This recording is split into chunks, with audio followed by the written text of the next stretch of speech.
Hi, this is These Unprecedented Times, and I'm Claire Hogan with the Studio for Teaching and Learning Innovation at William & Mary. It's no question that this semester feels very different. Clubs, classes, and social events have all been completely restructured or eliminated altogether. Despite these changes, students are working to adapt to this new normal. One of these students is Jamie Holt, a junior at William & Mary. I first met Jamie when we worked together at the Flat Hat, William & Mary's student newspaper. She's a talented photographer, and apart from being the intrepid Flat Hat photos editor, she's also majoring in photojournalism, and she even has her own photography business. In a typical semester, Jamie would be taking photos at sporting events or helping out at her internship in admissions. But with COVID-19 limiting in-person events, her role as a photographer has completely changed. Instead, Jamie has launched a photo project to explore how the pandemic has affected students on campus, highlighting student voices that are often overlooked or misunderstood. We brought Jamie into the studio to talk about why she became a photographer, how she's adapting to socially distanced photography, and what she's learned during her time at William & Mary. My name is Jamie. I'm a junior. I'm a photojournalism and French and Francophone Studies double major. I currently work for the HR office. I'm the photos editor for the Flat Hat. I'm doing an independent study through the art and art history department, specifically like the photography section of it. In the past, I've worked for the Office of Admissions in a photographic capacity, and I've been a volunteer photographer for Tribe Athletics as well. But I believe your position no longer exists with Tribe Athletics, is that correct? Yeah, well, so technically the gymnastics team is having a spring season because they're finishing all of these sports through 2021. So they'll still have a season in the spring. It's just past that they won't have anything. But hopefully I'm still studying abroad in Paris this spring, so I will not be here for that.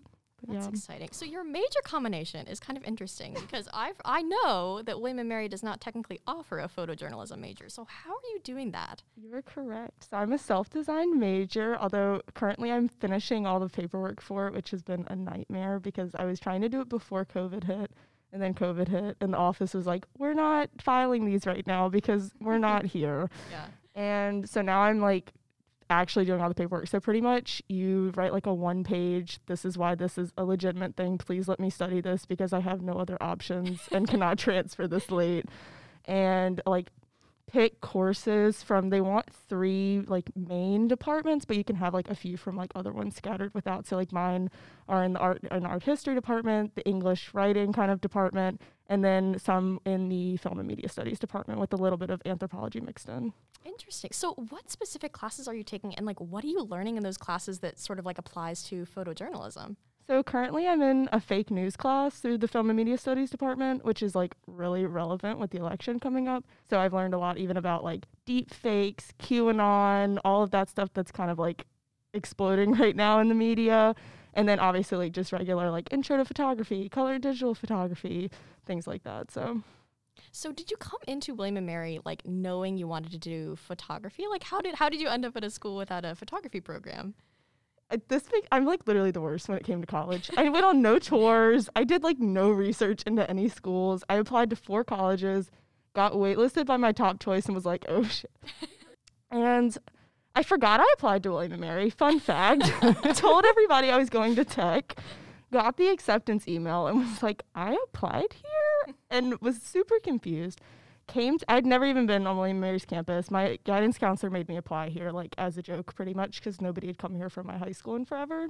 Came to DFAS, absolutely loved it. Didn't really think, like, maybe I should check and see what they offer coursework-wise. Accepted the admissions offer, came here, got about 3 weeks into classes, went, oh crap, what am I going to study? Panicked, thought about transferring to NYU. That's a whole nother story for a coffee date, Claire. But panicked and then reached out to the Charles Center because I had seen they offered the Sharp Seminar and some other journalism-related things, but I was like, why do they offer these and don't have a degree in it? And they were like, actually, you could self-design it. We have a lot of communications majors, self-design. So I was like, okay, cool. And that like put my mind at ease. So I just stuck with doing that. Nice. So you've talked sort of about how you went through the Charles Center. Like what opportunities through the Charles Center have you done? So I was in the Sharp Seminar last year through at the Pulitzer Center for Crisis Reporting, which was like the most like real world photojournalism experience I've had thus far, which was incredible. You meet once a month on Sundays, and it's like these really long sessions. Thank God for the lunch breaks, because your mind kind of dies by the end of it. But they bring in like outside journalists and reporters and people at the Pulitzer Center, and you like learn from all of them and their experiences, all while you're like planning your own article. You're going to travel and like they'll fund it for you. So I went to Puerto Rico and worked with the Sato Project, which is an organization that rescues dogs and sends them back to the U.S. because like dog overpopulation has been a huge issue in Puerto Rico for like pretty much ever, just because they don't have like the accessibility that we have in the U.S. to like vets, spay and neuter clinics, things like that. And it's also just like a cultural thing down there. But then after Hurricane Maria, the population of dogs doubled on the island just because there really wasn't anyone there checking it. And so the Sato Project was already like established at the time, but they really like boosted their efforts after that. And that's how I found them. And yeah, so I went down there and wrote an article about them and did a photo essay, and it's like the coolest week of my life so far. So yeah, so was that kind of like a dream come true for you to get to do like an actual photojournalism thing? Oh yeah, it was awesome. Like I had never been out of the country. I'd never especially traveled alone. So that was like a whole thing in and of itself.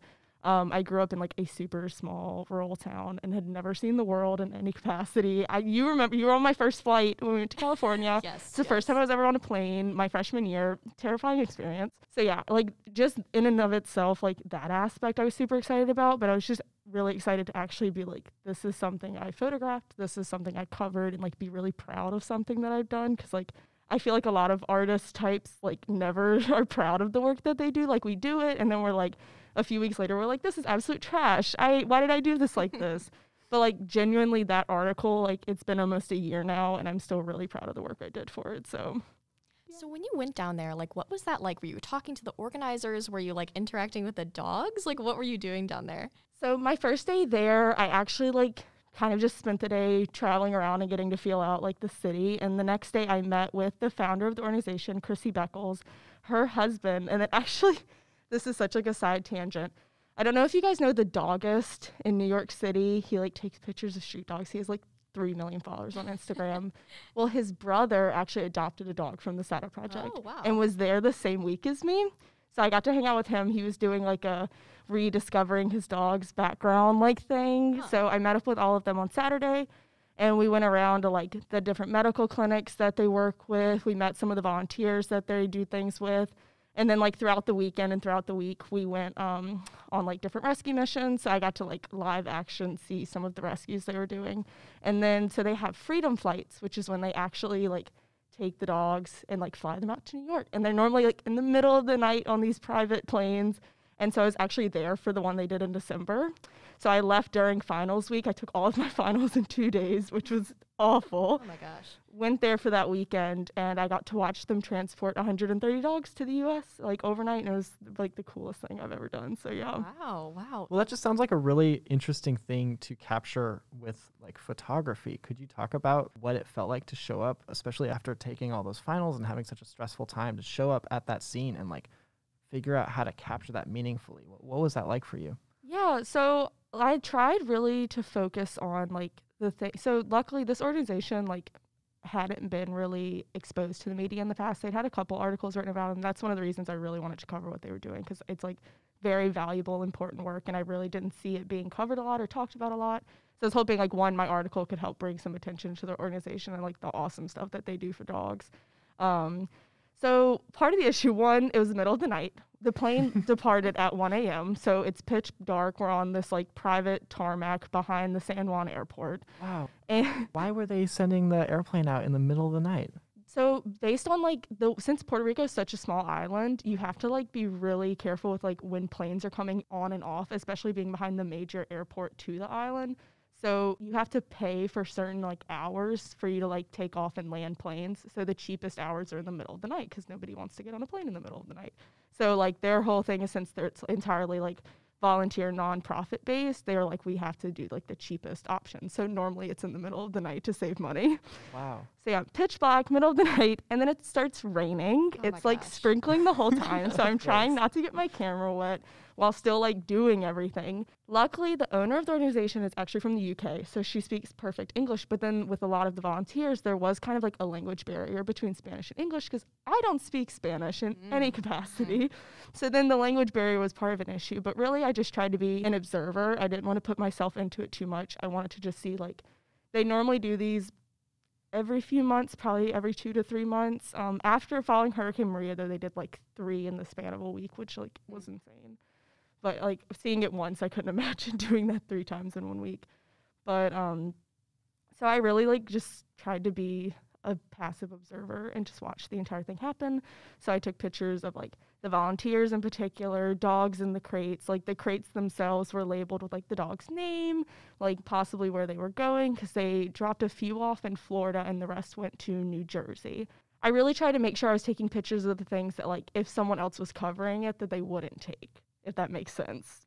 Yeah, and so after you took these photos, did you like send them to the Sato Project? Like, are you still in contact with them? Like, what is your relationship with them like now? Yeah, so I've kept in touch with them a little bit. I know recently they had some like tropical storms and things hitting the island, so I reached out to the founder of the organization, was just like, hey, like just checking in, like how are things going, you know? And she's been like super receptive. Like she shared her article on their Instagram, and I got like over 2,000 like post views and people commenting on it. And it was like, that was in and of itself really, really cool. Yeah. But we've definitely like kept in touch because their work is just so amazing. And now that I have that relationship there with them, like I definitely like want to adopt a dog from them one day. I would love to travel back in a few years and do like a follow up on how the organization has grown, because like they're adding volunteers like every day and like getting more contacts. And like, for instance, like they have a partnership with Tio's Vodka, who is like sponsored a bunch of their stuff. The organization is growing, and like I just want to make sure like if I can help in any way that my name is in there.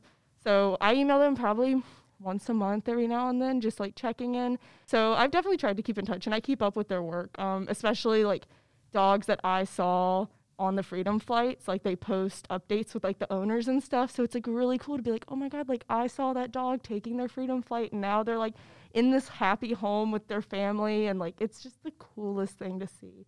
And like, especially in my article, I followed one dog named Pinchada, who we actually followed. Like I was there for her rescue, and she ended up being on the Freedom flight after the one that we rescued her on. She had a very quick turnaround process because she was healthy. And so I actually like saw like pictures of her and her owner together. And it was just so crazy because I was like, I was in that field where we rescued her on the side of this busy highway.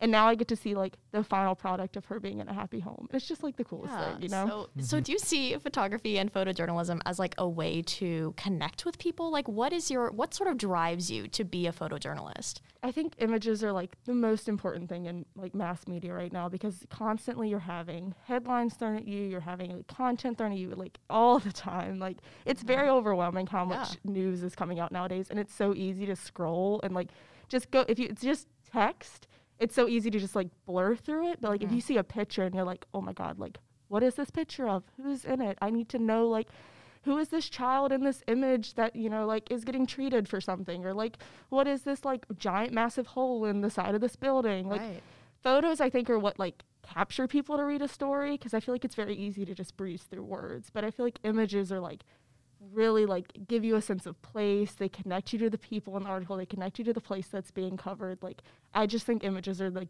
the most connecting factor when it comes to mass media nowadays. So when you first started doing photography, like before you even like knew how to use a camera, like when did you first start doing photography? What like interested you about it, and how did it become this like passion for you that it is today? I was that kid growing up. I don't know if any of you guys can relate. That changed what they want it to be when they grew up, like every week. Like, that was. I had no direction really of like what I really wanted to do with my life. And I got to junior year of high school, and I was like, okay, I got to start thinking about college. I've got to start thinking about like what I'm going to study, what I'm going to do with my life, which I mean is like terrible for a 16-year-old to have to think about because like we're 16, we have nothing figured out. How are we supposed to plan out the rest of our lives at that age? But that's unrelated.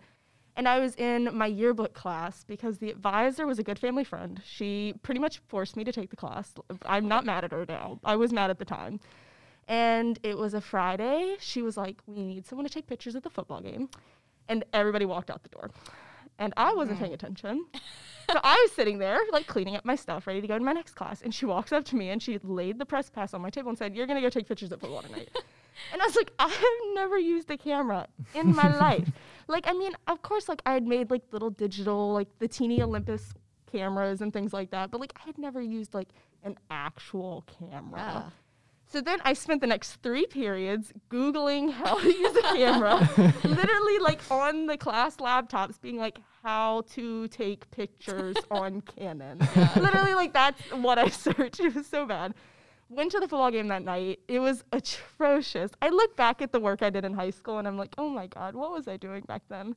But I was on the sidelines taking pictures and like I grew up an athlete. So like to be able to photograph sports for the first time, I think really like made an impact because I love sports. Like, and it was like, that was the biggest thing was just being like, not on the field, but not just watching it. It was like this cool in between where like you're actively like participating in the game in some way, but not being like just a viewer. And I just like, it just clicked. I don't know. It was the strangest thing. I literally walked off the field afterwards and was like, oh my God, like I could see myself doing this for the rest of my life. And I like, she was there and I walked up to her and she was like, how much did you hate it? And I was like, honestly, I didn't. And she kind of looked at me because like, we like to get at each other. Like, she's like my second mom. We really love to like pick at each other and drive each other crazy. So I think she was hoping that I absolutely hated it and had a horrible time. If she hears this, she's going to die laughing. And that's how I was like, oh my God, like, no, like, I loved it. And I photographed everything for the yearbook that year. I photographed everything for the yearbook my senior year and just kept doing it. It was like the first thing in my life that I was like, cool, I could do this for, you know, the next couple decades. Yeah, yeah. So what was that, like, process for you, like, going from this initial, like, somebody telling you that you had to photograph something to being, like, a professional photographer? You have your own business. So I don't know if I'd go that far. well, you have a very fancy website. I've seen it. I know that's there. So how did you, like, learn all these photography techniques? Like, did you do a lot of, like, in-person stuff? Did you do a lot of, like, research? How did you evolve your photography skills? Yeah, so I guess, like, a little background going back to, like, my hometown. Arts are, like, not a thing where I'm from. Like, it's just, yeah, like, defunding of arts programs have been huge in my area. So, like, there was no formal photography classes anywhere. And, like, so a lot of it was just me Googling stuff, taking my camera out, figuring things out, seeing what worked, what didn't work. I met some of the local photographers in the area at some of the football games and baseball games that I covered, and luckily all of them were super receptive to like answering any random questions I had in the middle of the game and being like, why does this look like this, and why is it super dark, and why is it blurry? And so honestly, a lot of it was very much self-taught and just like try and fail most of the time.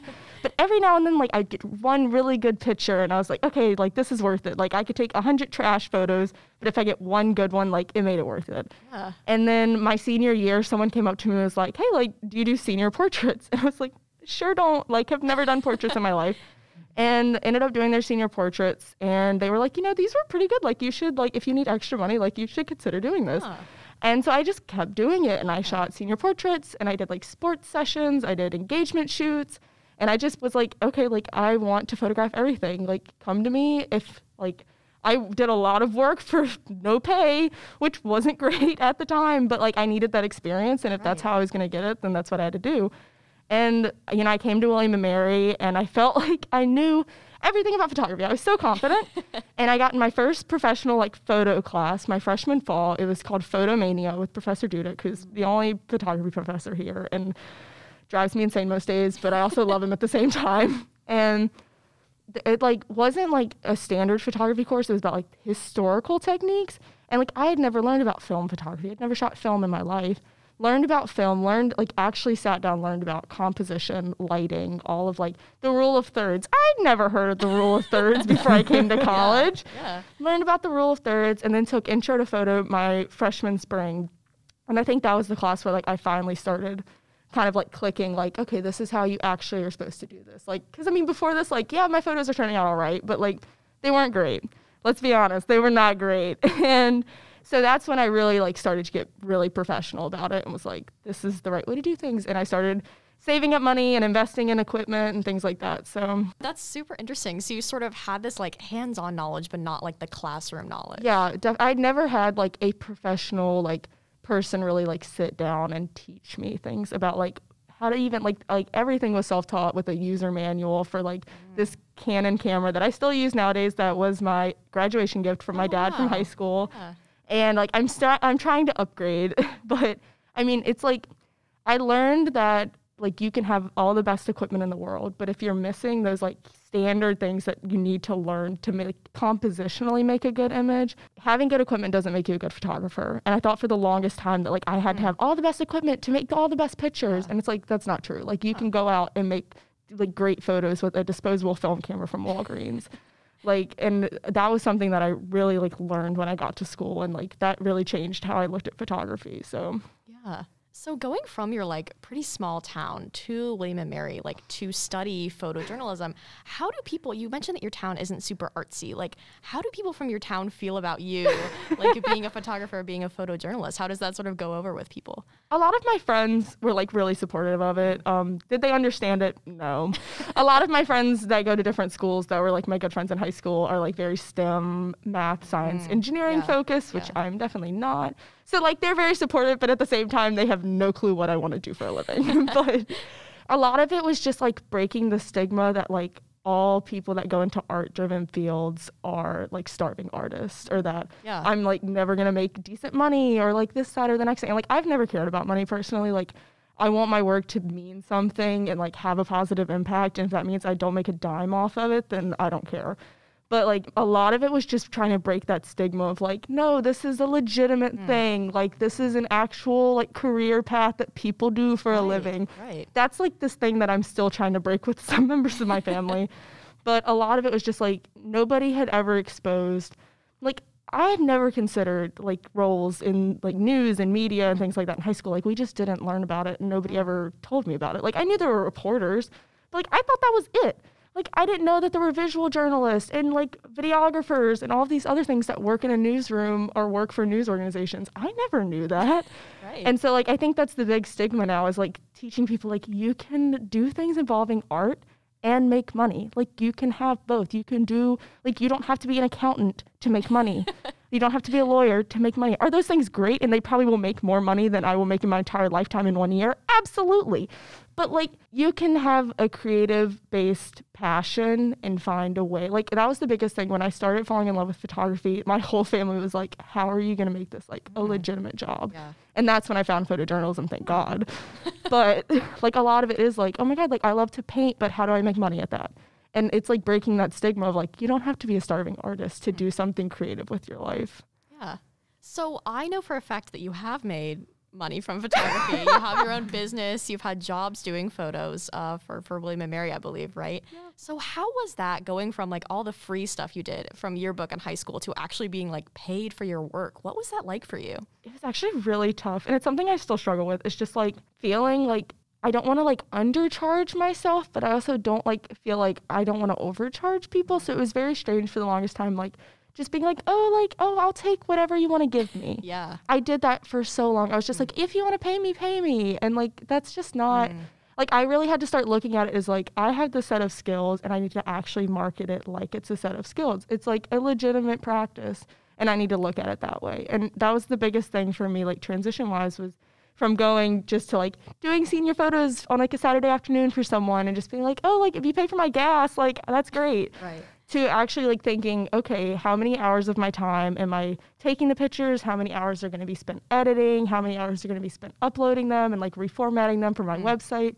And like finding the adequate amount of money that will represent that amount of time that I'm spending on it. And like, I still struggle with that. And I remember like the first job I got actually paid for, I was like, oh my God, like this is awesome. And I think it was like $100.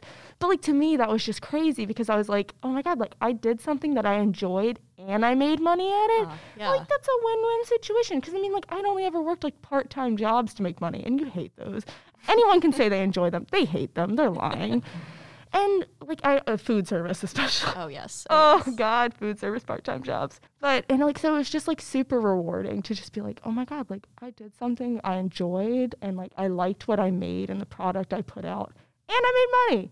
Like, yeah. it was such a surreal experience, but it's definitely, like, still something I struggle with is, like, seeing myself as, like, something that's a marketable product, you know? Yeah. So it's kind of, like, both difficult to navigate and, like, really rewarding for you. Yeah. It's it's very much a love-hate relationship. Some days there are days that like I just want to like quit everything and just pack it all up, and then there are days that I'm like, okay, this is like what I want to do, you know?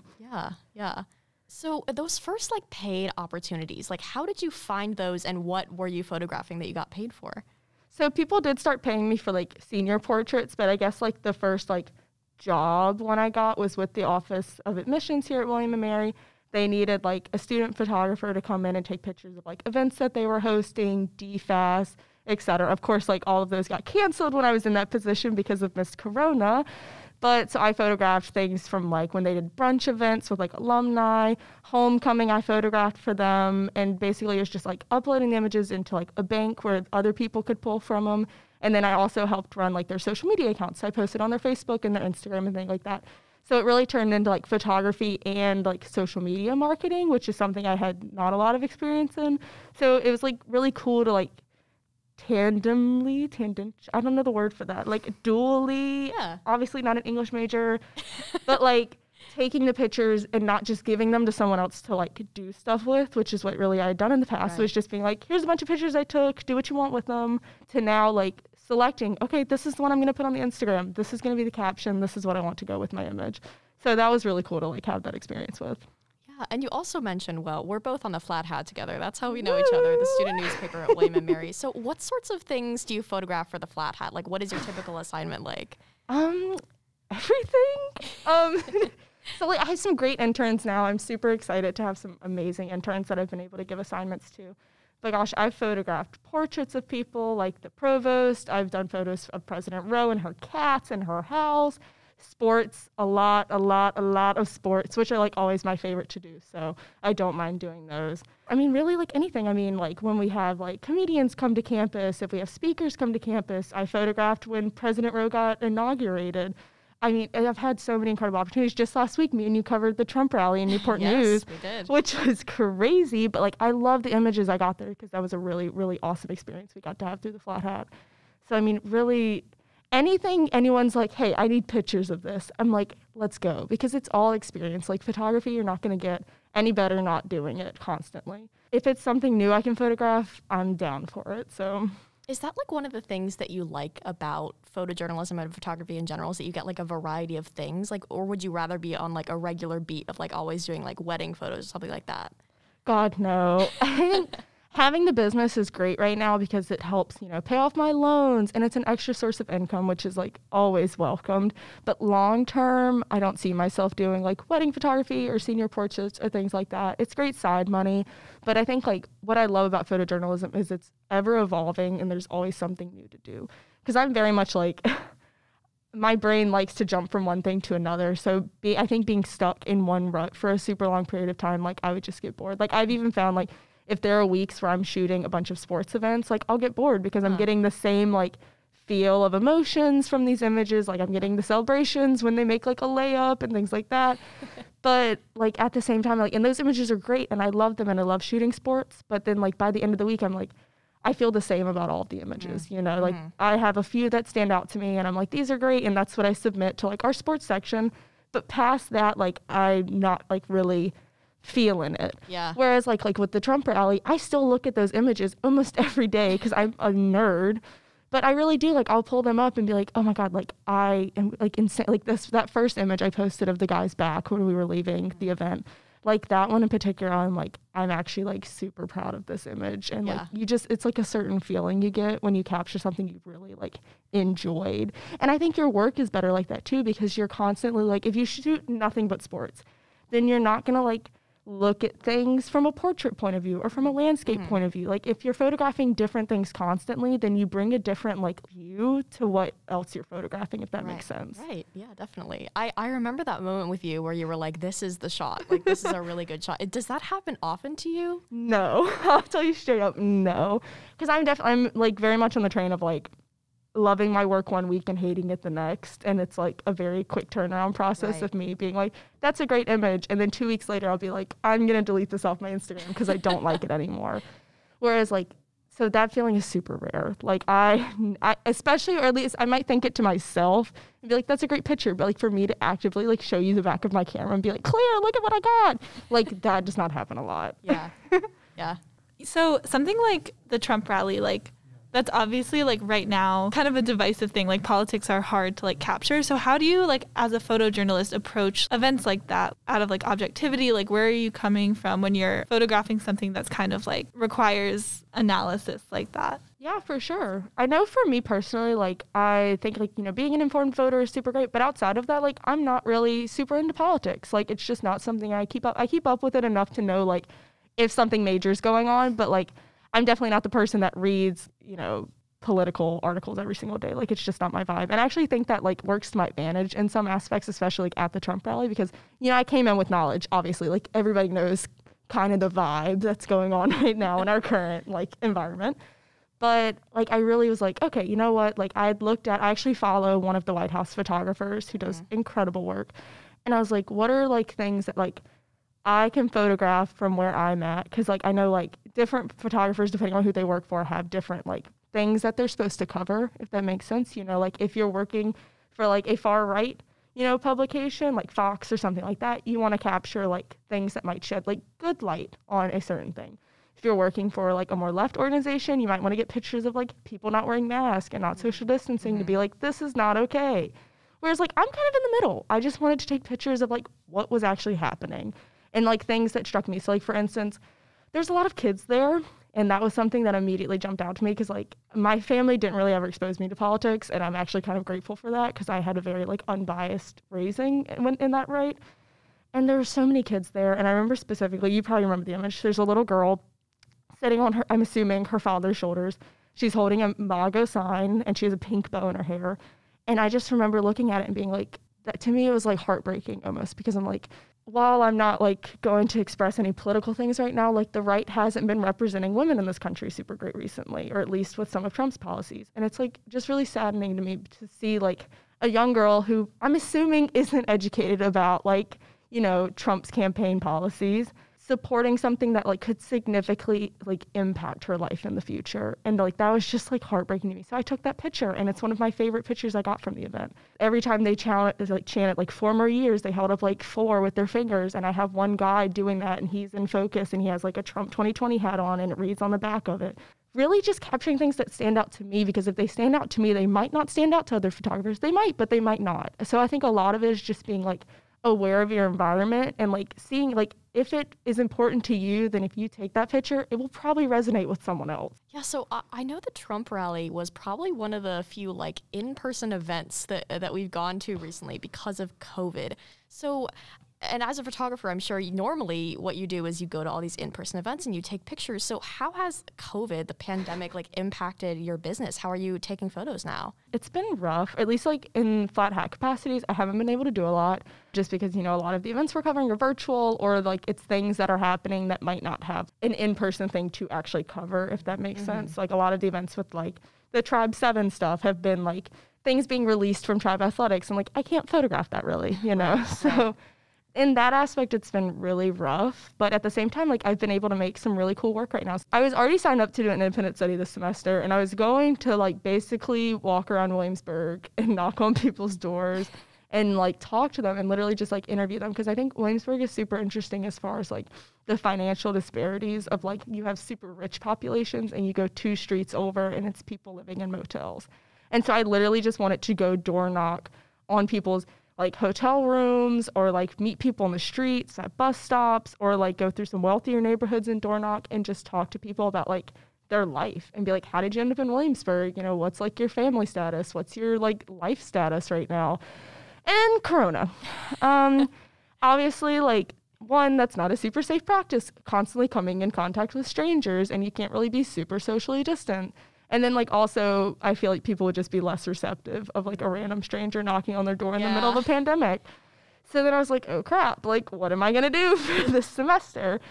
And, like, I just kept reading articles blaming everything on college students and never really talking about, like, what was happening to us. Like, I know for me, like, all of the internships I applied to got canceled. I ended up staying at home for the whole summer and working a part-time job because, like, financially, I couldn't afford to do, like, an unpaid remote internship. I don't have Wi-Fi at home. I live in the country. I live in the sticks. Like, I can't do a remote internship. So, like, I understand, like, it's affected a lot of people, but I feel like especially college students were being left out of the conversation.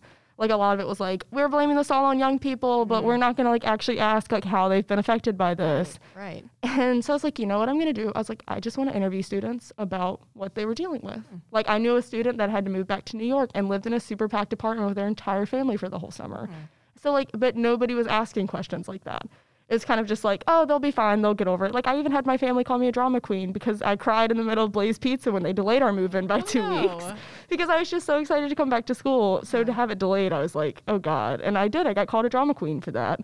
And it was just like not having that receptive audience to being like, this is what's happening. We are also being affected. And a lot of us are doing what we can to like get this to stop. And it's just so frustrating. So I was like, I put a post out there and like people signed up. I got 30 responses right now and I'm hoping to get some more. That pretty much is just like me sitting down either over FaceTime, which has been interesting to learn how to do virtual photos over FaceTime, or like socially distanced, like outside on a park bench or like grabbing coffee or something like that. And just sitting and having like a 30-minute conversation about like life pretty much and like what they've dealt with because of COVID, what they dealt with during quarantine, like lost opportunities, if they've noticed any positives. A lot of students have been super optimistic and have like given me some really great things that they've gotten out of this experience. And then literally taking like 4 pictures of them and posting them on my website. And like hopefully people read them, but if not, like I feel like it's super impactful work to just be like, and even just giving students a platform to be like, this is what I'm dealing with right now. And like especially midterms and online courses and all these things that have been thrown at us, most of us for the first time. Like I've never taken online classes in my life. And I just feel like everybody was expecting us to just like rapid fire, just be like okay with everything and accept everything and be like fine. And then when we weren't, it was like, what's wrong with you? And I don't think people realized like we also had shit going on, you know? Like as much as like, you know, people are like, oh, like I got stuck at home for my job. It's like, well, at least you still had a job. A lot of students, like, I know like personally, I couldn't file for unemployment because I was technically still employed with the admissions office. So when I tried to file for unemployment because I couldn't get a job at the time, and they were like, oh, technically you're still employed. Even though you work 0 hours a week because you're not in Williamsburg anymore, you're still employed, so you can't get unemployment. So like things like that. And it just wasn't being talked about. So I really just wanted to like give students a platform for 30 minutes to just get all of this off their chest. So for the Trump rally, you sort of said like the advantage for your point of view was because you didn't really have a personal stake in it. You could get these really interesting photos. But for this project, it's kind of the opposite, right? Like you have this very personal tie. So how do you think that sort of like impacted your interviews, your photography for this project that you're doing? Yeah, well, I think a lot of it is like sharing like one, just like an age demographic with these people. Like it's much easier to connect with them because like things that they bring up, I can be like, oh my God, like I dealt with the same thing. So like I feel like one that helps kind of drive conversations is actually it being a back and forth. Like they share something and then I share something, and it actually being a whole like conversation, not just me rapid firing questions at them. And then also, like, it gives them the opportunity to really, like, it's not like they're talking to an adult that doesn't understand what they're talking about. Because, like, I'm actively also taking online classes. I'm actively also, like, at the time was hunting for a job. Like, and so, like, I feel like it made it a lot more of an open conversation. And, like, they were able to give very honest, genuine, and vulnerable answers for a lot of things just because, like, they felt comfortable talking to me. And I think that's, like, one of the most important things because I think if it was like a 50-year-old man who hasn't been in college for 30 years and like never has to deal with any of this, they might not understand a lot of it, or they might not ask the right questions just because they wholly don't know like everything that's going on. So I think that was one of like the major upsides of actually being like personally connected to this project. Yeah. So as you're like getting these interviews, have you been like surprised at what students are talking about? Like what has interested you? What has stuck out to you about the interviews that you've done? I think a lot of it was like how optimistic some students have been about this. Because I know naturally, like I try to be an optimist. I try to say I'm an optimist. I'm very much a pessimist when it comes to a lot of the COVID stuff. And like just genuinely speaking to students and them being like, yeah, this sucks, but here's some great things that have also come out of it. I really wasn't expecting a lot of like the genuine positives that students have found during this. I really was expecting it to be mostly negatives. And like I remember one girl I talked to was like, I got to be home for my mom's birthday and normally I'd be at college. And I was like, that's like a great thing that, you know, she got to have with her mom. Or like people being like, I'd never spent this much time with my family before. Like things like that. Like how optimistic students have been during this was really surprising to me. And even just like the adaptability of some students, of them being like, my internship got canceled, so I picked up 2 summer classes. Like, I know I was not like prepared in any capacity to do anything like that. Like, I panicked. So just like learning that there were students that were like, you know what, it happened and I rolled with it, and that's great. Like, I think like that's amazing. So that was really cool to get to talk to people about. Yeah. And you said that you're doing some of these in person, but you're doing some of them over FaceTime. So how are you doing photos over FaceTime? How is that working? So you can actually like enable FaceTime. So I do it on my laptop, and they have their phones because phone cameras are better than laptop cameras for the most part. And so I asked them to use their phones. Luckily, I haven't had any Android users. If you're an Android user and you listen to this, I'm sorry. Get on your friend's like iPhone for me, please. But you can actually like select to where you can take photos like through their camera. So basically, like at the end of the conversation, like I have them take kind of like a close-up headshot, and I click the button on my end when I'm ready to take the picture. And then I have one of them like kind of back the camera up and like prop their phone on something so that I get like a feel of the space they're in if we're not like physically talking face to face. Yeah. Because even though it's virtual, like I think like getting a sense of where someone is very important. Like the first girl I talked to, who also wrote a piece for the Flat Hat, is currently studying remotely on an island off the coast of like South Carolina. So she actually ended up taking a picture for me out on the beach because it gave context to like the article and what she was talking about. I imagine a photo that you take over FaceTime would be harder for you to fine tune when it comes to composition and lighting, stuff like that. Is it a harder editing challenge for you then to take that photo and make a product that you're proud of that you can give to these clients? Yeah, it's definitely a little bit harder just because like there is the limitation of like, what can I prop my phone up on? Like, I don't want it to look like, you know, like a selfie with like the arm outstretched, kind of like that deal. So there's definitely limitations in that, right? And also like not being able there to be like actually posing the person and finding the good lighting in the room. Cause like you can't really judge lighting over FaceTime. Like you just hope that it's good. And that's part of it. Like I was already kind of had decided I wanted all of the images to be in black and white. But that was also just so that one, they looked more uniform since they were being taken with different like iPhones and different camera qualities. And like, so making them all black and white also kind of like made them look more uniform as a whole. And it was easier because you're working with like a smaller range when you work in black and white. So it was a little bit easier to make them all look cohesive. That's super interesting. One thing that I noticed while you were talking about that was like, you were talking about how it surprised you how like adaptable students were. And you were like, oh, I'm not adaptable. But then you said that you're adapting through like taking photos through FaceTime. So I feel like... Or I guess like, because I had time to think about like how I was going to do virtual photos, I guess more so like in the right of students being like, I made these changes to where I still had a very productive summer. Because like while in my mind I didn't have a productive summer because I just worked part-time at Blaze Pizza and like died every day a little inside, like I was saving money for like when I go abroad next spring. But it was really interesting for students to be like, no, like I wanted to get ahead on classes, or like my internship moved remotely, or like one of the individuals I talked to actually like got a remote internship in Philadelphia that otherwise they wouldn't have been able to do, but since it moved remotely, they were able to do it. So things like that. Yeah, definitely. If people wanted to find any of your work, Jamie, where could they find you? Where could they find your photos? Yeah, so my personal website is just jamieholt.com. So it's JamieHolt.com. And then I'm Jamie Holt 6 on Instagram, also Jamie Holt Photography on Instagram, and Jamie Holt 6 on Twitter. And I'm pretty receptive, so reach out. I know right now I'm still trying to find more people for this independent study. So if you listen to this or see some of the work that I've done for it and want to share your experience, please reach out. Like, I'd be really, really happy to talk to you about it. Awesome. Well, thank you so much for coming in the studio with us today. We really appreciate it. Thanks for having me. This has been fun. Thanks so much to Jamie for talking with us. If you're interested in seeing Jamie's work, check out her personal Instagram at JamieHolt6. That's JamieHolt 6. Or her photography Instagram at Jamie Holt Photography. And if you have a story to share about COVID, let Jamie know. Maybe you could be her next subject.